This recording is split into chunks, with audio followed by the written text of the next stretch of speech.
এক ভাই প্রশ্ন করেছেন, কোন ব্যক্তি যদি নামাজের এক রাকাতে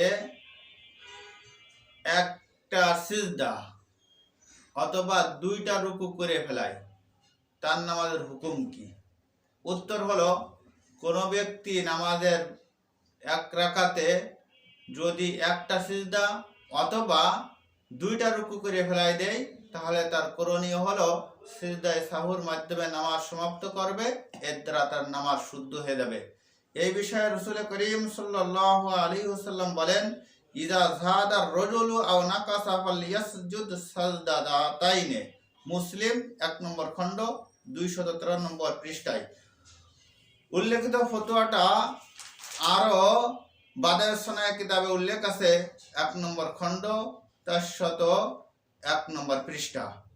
উল্লেখিত ফতোয়াটা ফতোয়া হিন্দিয়ার মধ্যে উল্লেখ আছে 1 নম্বর খণ্ড 175 নম্বর পৃষ্ঠা।